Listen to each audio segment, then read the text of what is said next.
Man, we're a couple months into 2023 now, and I think it's been a good start to the year for you. Just what's been up? How's everything been going? Yes, sir. It's been good. The recruiting process been a lot, really, but I'm really thankful for everything that's God put in place in me.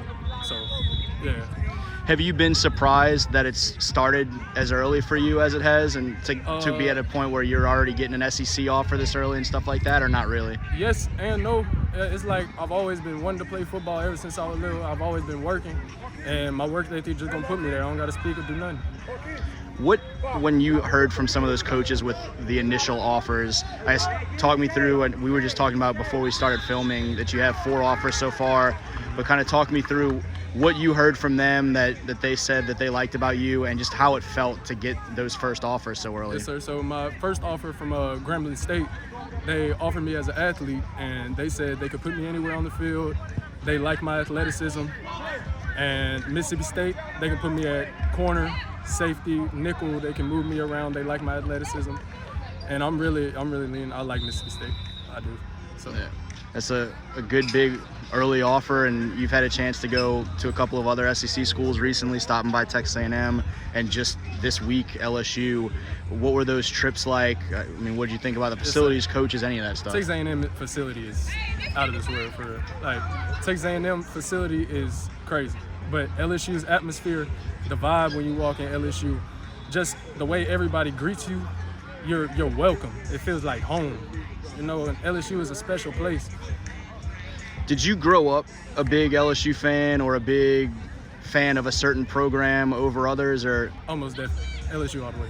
Yeah, LSU. You were smiling before I could even finish asking the question.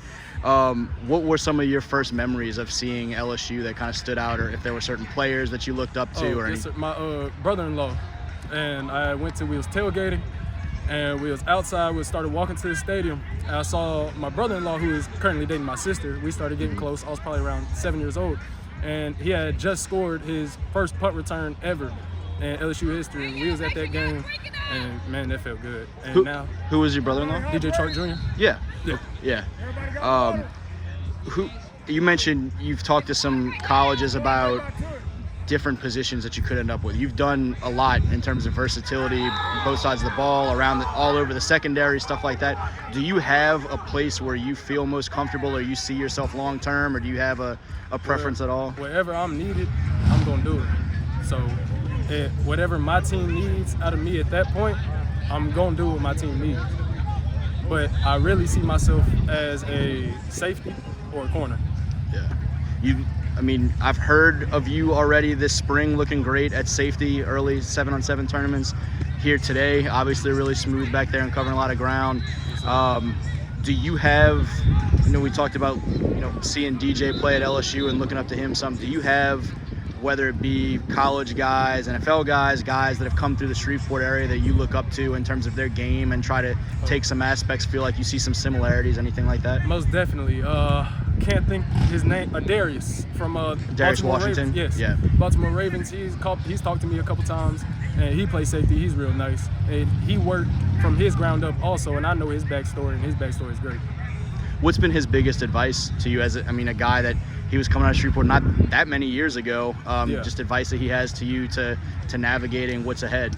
He said, man, you got athleticism, you need to get on your grades early. That's what you need. If you get on your grades early, you don't got to worry about taking care of it your junior or senior year.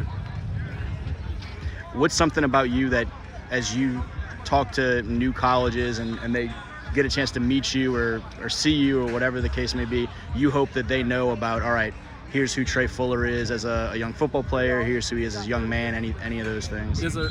I know coaches are going to see me as a football player, but I want them to know that I'm not just Trey on the field. I do great stuff off the field, because I want to help my community. I want to help everybody that I can.